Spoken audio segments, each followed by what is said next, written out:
Alright guys, so we all know that men with small penises are the ones most likely to buy guns, right? Well, that's actually what this article actually sought to find out. It was very interesting for a lot of different reasons. Number one, it talks about the correlation between penis size and gun ownership, but it also talks about things like actual penis enlargement and penis enlargement practices, and how that ties together. And so guys, like, this is a weird one, but trust me, stick around, you don't want to miss this one. So this is the study right here that we're going to be talking about today. Now, one of the main things that they focused on was the fact that there is this kind of stigma out in the community, or at least here in America, that basically if you have a small penis, you're the one that's more likely to buy a fancy car, buy a big old truck, and even carry a gun. Now, is there any evidence for this? Well, there's actually been several pretty popular either columns or articles or editorials that have been written correlating penis size to actually gun ownership. And guys, let me just go on the record right now and say that I'm a proud gun owner, okay? I'm certainly not a gun nut. You won't see me with like, oh, don't take away my Second Amendment rights out of my dead hair. I'm not one of those guys, but I very much enjoy guns. I think they're very cool. I think they're very interesting, and I have everything from little pop gun pistols all the way to heavy duty like AK-47 assault rifles and whatnot. I'm not a big hunter. I like collecting guns. And so I'm not gonna lie, I'm a little biased with this. And you know, I can just see it in the comments. Oh my gosh, Hink, that is so repulsive. Don't you know this about gun ownership in the United States? Like, let me know, guys. I wanna know. By the way, if you enjoy these types of videos, please take a second, leave a thumbs up. It really helps out more than you know. And of course, hype the video. And if you enjoy these videos, consider being a subscriber. But the point of this article is that there's articles like this right here. Colorado columnists. Assault rifle owners have tiny penises. That was actually a column that was written and published. And Callie will leave the link to some of these articles in the description below if you're interested. Here's another one by the Libiquita Nation. It says, remember, Freud said men who obsess over guns have small genitalia. Now guys, please, let's not get political in this video. I'm going to try not to, but I do feel like it's like, oh, if you're a gun owner, you're over there on the right. Oh, where's your MAGA hat, Hink? Derp-a-derp. But like, let's not do that with this. That being said, a lot of these articles that are written trying to say like gun owners have small penises come from very far left sources, okay? Just see it for yourself. I'm just saying I don't think it's very objective. Now, here's an article here. It says, study confirmed gun owners have small penises. This was by Zimmerman et al. In 2017. Now, what's interesting is that if you're not careful, you would misread this. This piece was written in complete satire, and basically what they did is they correlated the number of guns per state with basically self-reported data of condom size, like which states are most likely to order the larger condom sizes, and made that correlation. And you could see that graph here, which actually correlated gun ownership with smaller penis size, but it was a completely satirical article, okay? So there's a lot of BS studies out there. So basically what they're saying is that guns equal masculinity, and so does having a big pee-pee. If you don't have a big pee-pee, in order to still be masculine, you need to have a gun, which is, in my opinion, kind of absurd. But let me know right now, before we go any further, what do you think is the correlation? Do you think more small guys are more likely to buy guns, or the bigger guys are more likely to buy guns? Now, how did they go about getting the information for this? Well, they used study data from the 2023 Masculinity, Sexual Health, and Politics survey using a population of about 1,800 men that actually filled out the survey. Now, what's very interesting is this study actually looked at not only penis size dissatisfaction, but actually the number of men that had actually attempted penis enlargement. Guys, if by some chance you're new to this channel, a lot of this channel talks about actual penis enlargement, real scientific techniques. Check out my extender playlist or my pumping playlist, guys, but there's real science, real data behind it. And you legitimately can increase the size of your penis based on real scientific techniques. If you don't believe me, check out my Hink trial link below. You can see that 7 guys that use my techniques on average grew over ½ an inch in length and ¼ inch in girth.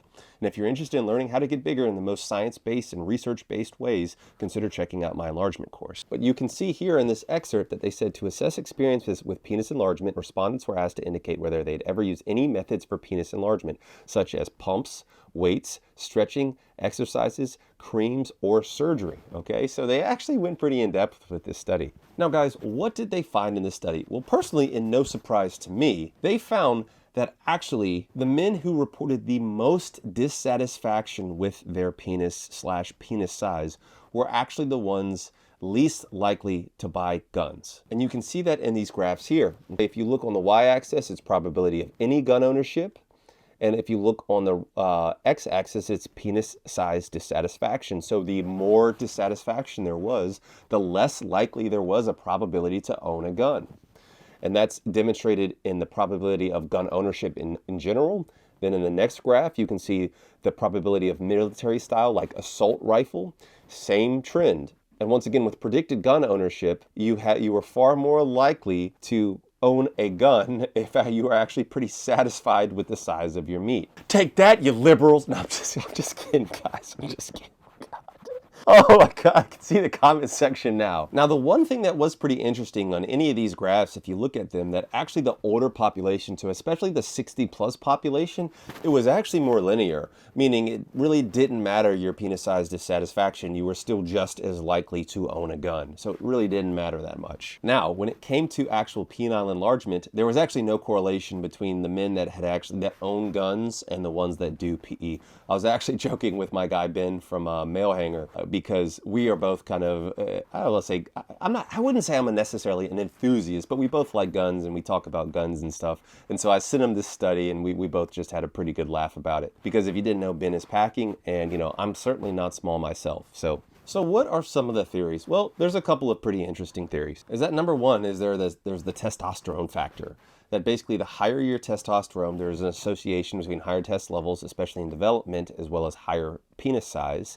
But also, like, higher penis size can lead to things like higher desire to like hunt and protect your family and things like that, which might lead to more gun ownership. Once again, guys, these are just theories. And then the other is like there's a social construct, meaning that in society, traditional ideals of masculinity correspond with higher rates of like self-confidence, and then their masculinity has guns. And so, yeah, I don't know. It's all a bunch of kind of mumbo jumbo that they say at the end to try to explain this. Doesn't really make sense. Now, to me, one of the strongest arguments for this is that if you look country by country, now I know some countries have much stronger gun laws, but guys, per capita, America is without a doubt the highest gun concentration in the world. And so if you're trying to argue that like, oh, bigger guns equals smaller people, well, guys, I hate to break it to you that America actually has the biggest penis size globally. Okay, the Americas, that includes North and South Americas, but you can see on this graph here, when it comes to not only girth, but actually flaccid size and stretch flaccid size, America without a doubt is the biggest. That's kind of something that goes against that as well.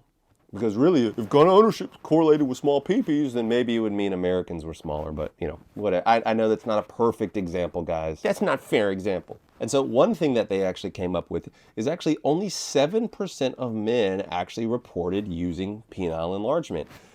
Now, I was trying to think, to me, that is significantly more people than I would expect. If we're talking about 7% of like a global population of 4 billion, that's over 280 million men that would be engaging in some sort of penile enlargement in their lifetime, according to this survey, okay? And guys, 4 billion because the global population is about 8 billion, okay? So we're gonna exclude the women from doing penile enlargement. But the point is that that's a lot of people doing enlargement, and that's far more than I would estimate. I would have actually said less than 1% of the population either knows about or does PE. Now, what's interesting is that they also found that the men who were more dissatisfied with the overall appearance of their penis tend to be the ones more likely to have attempted penile enlargement. So that kind of makes sense. That's the guys that are dissatisfied that are going to be doing PE. Now, this one kind of threw me off. Men who reported having more sexual partners and better mental health were more likely to have attempted penile enlargement. So the partners things make sense, but a lot of people think that the guys that are doing penile enlargement are the crazy ones or the ones that need counseling and therapy. But this is actually saying that the guys that have better mental health are actually the ones doing PE, which is pretty interesting. Now, this last one is that the guys that tend to have a higher household income were less likely to do penile enlargement. Now, I'm a broke boy living in my mom's basement, and fortunately she helps me cover the rent. And so it makes sense why somebody like me would be doing enlargement. But I do think in general that the wealthier you are, I don't know, maybe you just have more more things occupying you. But that being said, if you haven't seen my video on the billionaire that died from a penile enlargement process, you should definitely check that out. And so no matter how much money you have, if you have a smaller PP or you're not satisfied with it, you might not be satisfied. So guys, let me know what you think about this paper, okay? Does this seem to make sense to you? Is this what you've experienced? What are your thoughts about it? Are you one of those guys that are like, oh no, it's the guys that need to compensate for their PP size are the ones buying guns? Don't do the voice. Now, I mean, guys, the last thing I'll say is that I am in favor of common sense gun control laws, okay? So please don't come at me politically in there, because you really don't know where I fall along the political spectrum, I promise. But let me know what you think about this paper, guys. I appreciate you guys. I love you guys. Just remember, you're so much more than the size of your D. There's nothing wrong with self-improvement, but you are enough just as you are. All right, guys. Peace and love. Dr. Hink got the plug on the health, yeah. Got you thinking about your